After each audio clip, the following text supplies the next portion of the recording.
Bem, continuando o capítulo 9, agora eu vou falar da seção 9.5, que é a maior seção do capítulo 9 do livro To Use Import, que fala sobre o Escort Tog. Bem, agora eu vou falar sobre os rebocadores, né, especialmente desenvolvidos para a atividade de escort, né. Todos eles são unidirecionais, sendo ASD ou trator reverso ou trator. Os tratores, em sua maioria, têm a propulsão VS, e o uso do método indireto em altas velocidades para gerar estereoforce é uma das características do escort. Aqui segue alguma nomenclatura da Aquamaster, né, que é utilizada com frequência, que é fala do método direto e indireto. Aí temos Indirect Arrest Mode, que é recomendado para iniciar uma curva, enquanto Combination Arrest Mode para opor uma guinada em baixa ou alta velocidade, ou seja, basicamente ele está dizendo que o método direto é para opor uma guinada, enquanto que o indireto é para iniciar uma curva. Steering Force reduz com o aumento da velocidade no método direto. E acima de 5 para 6 nós, altas Steering Force podem ser alcançadas no método indireto. A velocidade limite ali entre uma e outra, basicamente, de 5 para 6 nós. O livro também cita aqui o Powered Indirect Maneuver, usado nos Estados Unidos para velocidade entre 3 e 7 nós, né? O rebocador fica mais avançado que no método indireto, o cabo de reboque fica 90 graus com a linha de centro do navio. O rebocador fica no ângulo de 70 graus com fluxo de água e usando máquinas a toda força. Ele é um método que gera mais força e é mais rápido que o método direto, principalmente nas velocidades entre 5 e 7 nós. E entre a velocidade 5 e 7 nós, a força pode chegar de 75 a 125 do Bullard Pool. Outro método que ele cita é o Team Towing ou Thunder Escorting, né? Que é o uso de dois rebocadores menores com propulsão unidirecional, né? Que permite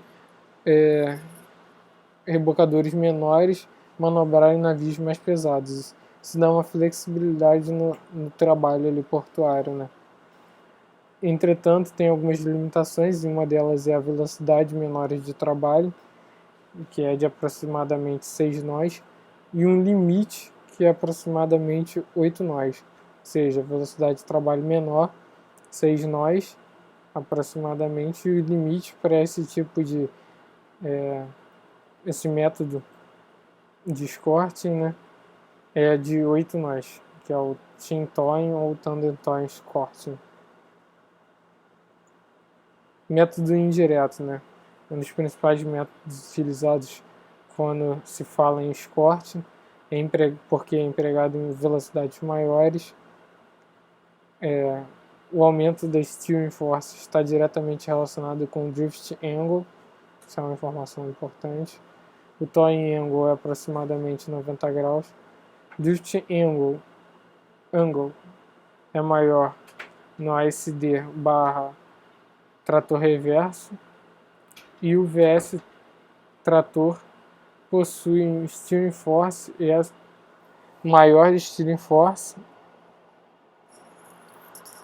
enquanto que o ASD tem maior braking force. Aqui temos a figura com algumas medidas que são importantes, que determinam algumas características. Uma delas é essa distância do propulsor até o ponto de reboque, né? Quanto maior ela em relação à distância do centro de pressão lateral até o ponto de reboque, maior é a força, né? Maior a performance do rebocador. E outra consideração, outra medida importante é a medida A, né? Que ela deve ser o menor possível, né? Quanto maior essa medida A, maior são os ângulos de inclinação.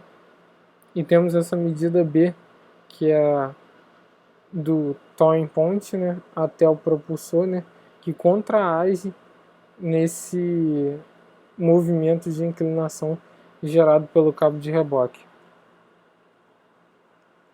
Aqui são as duas forças mais importantes nesse tipo de reboque, né, o braking e o steering force. Para os cálculos da DNV foi usado que a força do leme sem propulsão é um pouco maior que a metade, 0,53. Outras informações importantes: quanto menor o kc, maior devem ser as forças, né, empregadas. O cálculo da força necessária deve considerar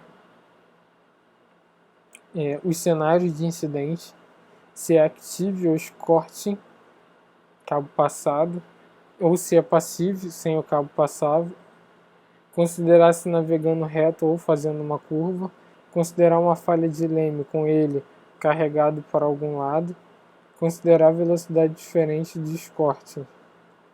Steering e braking force variam de um porto para porto, justamente devido a essas características e condições que eu citei que devem ser levadas em conta, porque elas variam de porto para porto.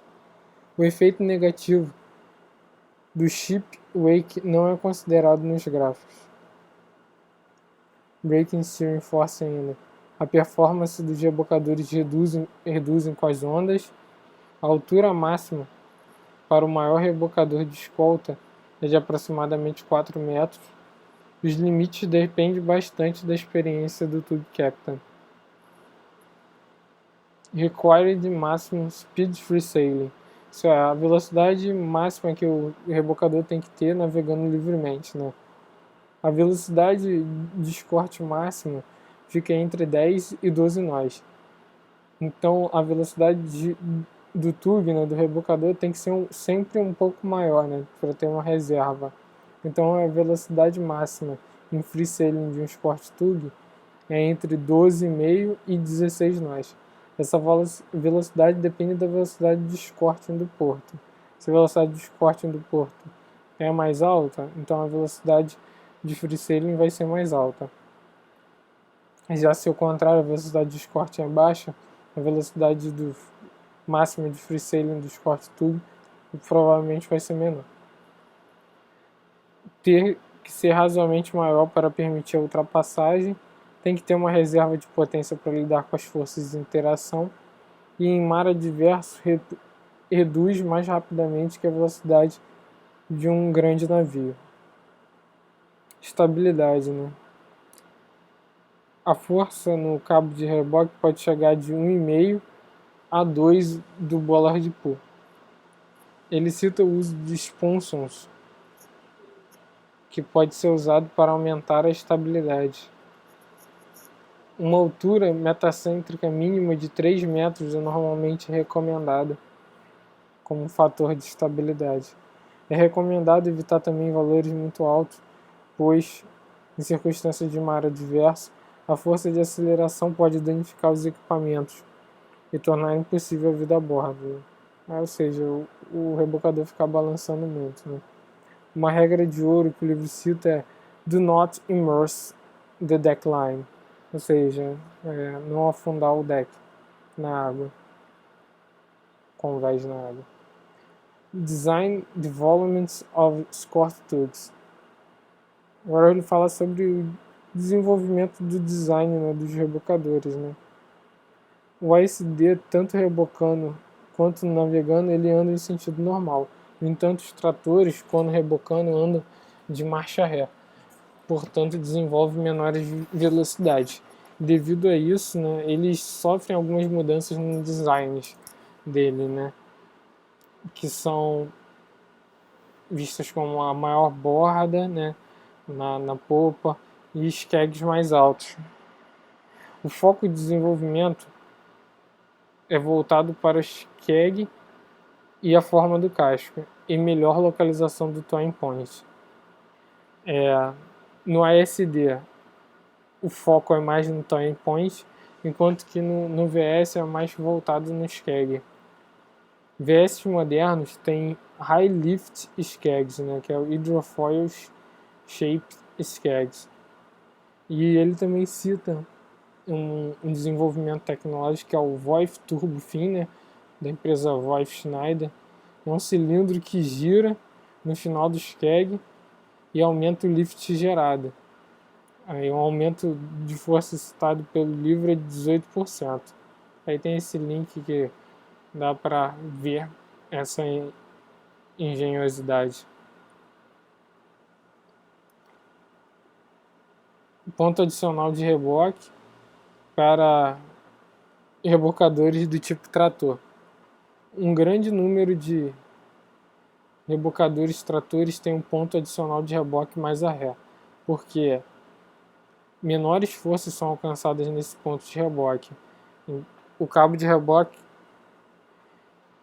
isso é importante porque facilita na hora que o rebocador está sendo guiado, né? Ele tem mais governabilidade ali quando está sendo guiado e também é mais seguro em condições de mar adverso. Vou falar bem. O cabo de reboque deve também ter a possibilidade de ser transferido para o ponto principal de reboque. Por isso, towing pins pode ser usado com essa finalidade.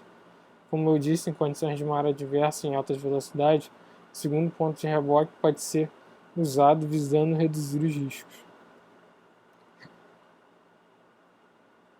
Os equipamentos do deck, né, os cabos de reboque e a maneira como se lida com os cabos de reboque. O mínimo breaking strength, que é a carga de ruptura de um cabo de reboque, deve ser de 2,5 a 3 vezes a máxima força alcançada no braking e steering. Ou seja, o ZINF recomenda um safety factor de 2 para 2,2 para cabos sintéticos.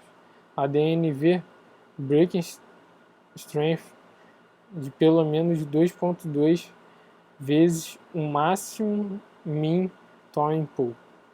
Esses são alguns fatores de segurança, né, que é citado para o braking strength, né, a carga de ruptura de um cabo de reboque. Ele também cita aqui umas características pertinentes aos towing winch, que devem ter high braking holding power, fast line deployment and retrieval, high pull, e é recomendado ter um load reducing system. Toy line performance and use. O material normalmente desses cabos de reboque para os cortes é o HMPE com pennants do mesmo material e algumas vezes um stretch de nylon.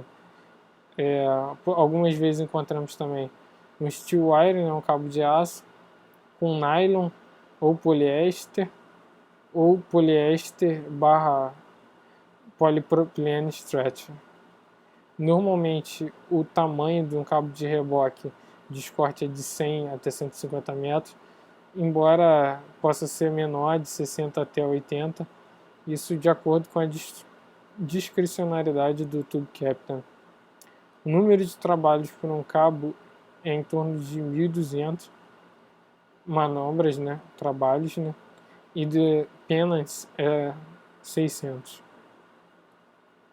Teve um estudo citado no livro sobre o desgaste, né, após 2 anos de uso, e chegou-se a algumas conclusões, dentre elas que a final do Toyline, que é até 65 metros, tem um strafe de 61% da original, ou seja, uma perda de força de 40% da força original, ou seja, a força residual dele é 61% da força original. No meio do cabo, as strafe retentions, que é o que sobra de força depois do uso, né, é de 81%, ou seja, já é maior do que na extremidade do cabo. E as penas têm uma média de strength retention de 63%. Abrasão, compressão e as cocas, né, resultam em um total de redução de força de 40%. A abrasão e os cortes contribuíram para a perda de 5 a 10% da força. A compressão nos towing winch, né, nas drum dos towing winch, contribuem com a perda de 12% da força. E o maior deles aqui, que é o line twist, que é as cocas, né, de 1 para 1,5 volta por pé, resultou em uma perda de 15 a 20%. Uma coisa interessante dessa pesquisa é que o shock load parece não afetar a força residual do cabo de reboque, ou seja, os trancos não afetam a força residual de que o cabo de reboque vai ter.